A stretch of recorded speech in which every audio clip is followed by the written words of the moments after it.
Firma výroba KS vo Fiľakove vznikla v roku 1992 ako nástupnícka firma bývalého štátneho podniku Kovosmalt Fiľakovo. Viac ako storočná história strojárenskej výroby bola a aj v súčasnosti je zameraná hlavne na výrobu varných a vykurovacích zariadení. Okrem tejto hlavnej výroby firma vyrába aj ďalšie komponenty, hlavne pre automobilový priemysel, ale aj pre ostatné odvetvia strojárskeho priemyslu. V roku 2000 spoločnosť získala certifikáty systému riadenia kvality EN ISO 9001-2000, EN ISO 2001-2000 a systém environmentálneho manažérstva ISO 14001, EN ISO 14001. Spoločnosť v roku 2002 začala vyrábať a dodávať drobné lisované diely pre automobilový priemysel. Za tým účelom bolo investované do obnovy, ale aj kúpy technológií potrebných pre tento druh výroby. V posledných 10 rokoch prebehla výrazná investícia aj do oblasti plošného spracovania plechov. Výsledkom je nosné pracovisko spoločnosti, ktorým je rezanie laserom. Na pracovisku sú 4 laserové páliace stroje značky Trumpf s rezaním do 15 mm hrúbky plechu, doplnené o jeden vysekávací stroj Trumpf so spracovaním maximálne 3 mm hrubého plechu. Spoločnosť v roku 2002 začala vyrábať a dodávať drobné lisované diely pre automobilový priemysel. Za tým účelom bolo investované do obnovy, ale aj kúpy technológií potrebných pre tento druh výroby.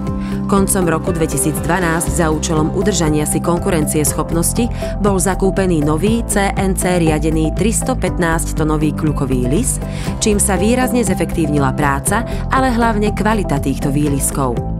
Zvýšila sa zároveň kapacita, čím sa otvorila cesta pre spoluprácu s ďalšími zákazníkmi a s rozšírením výroby v tejto oblasti. V roku 2004 bola zahájená výroba širokého portfólia lisovaných dielov pre segment industry. Ďalším dôležitým pracoviskom je ohýbanie plechov CNC ohraňovacími lismi. Aj tu sa za posledné roky investovalo do nákupu 2 nových zariadení s menovitou silou 65 tón. Okrem toho na pracovisku je ešte NC zakružovací stroj s možnosťou zakružovania plechu hrúbky 3,5 mm. Všetky vyššie menované technológie tvoria základ výroby spoločnosti a umožňujú široký záber v oblasti spracovania plechov. Tieto technológie sú potom doplnené o ďalšie možnosti finalizácie plechových dielov do podzostáv, ale aj finálnych produktov. Jedná sa tu hlavne o zváracie pracovisko, kde okrem ručného zvárania v ochrannej atmosfére je aj zváracie robotizované pracovisko. Spoločnosť Torma ďalej disponuje aj technológiami na povrchové úpravy. Jedná sa hlavne o práškové farbenie, ale aj smaltovanie, ktoré má už vyše 100-ročnú tradíciu. Smaltovanie preslávilo Fiľakovo nie len doma, ale v podstate na celom svete. Táto technológia sa postupne tiež vyvíjala a v súčasnosti okrem klasického mokrého smaltovania máčaním a striekaním existuje aj elektrostatické smaltovanie.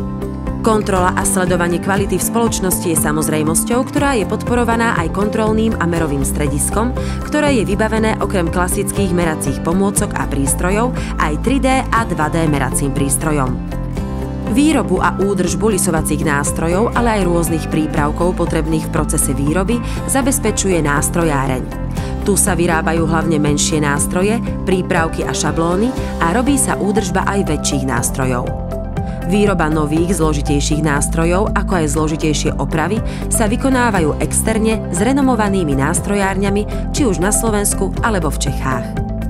Všetky tieto činnosti v spoločnosti Torma pre externých zákazníkov zastrešuje oddelenie externej kooperácie kvalifikovanými pracovníkmi, ktorí zákazníkom dokážu odborne odpovedať na otázky týkajúce sa technologických možností spoločnosti. Viac informácií a kontakty získate na webovej stránke spoločnosti www.torma.sk.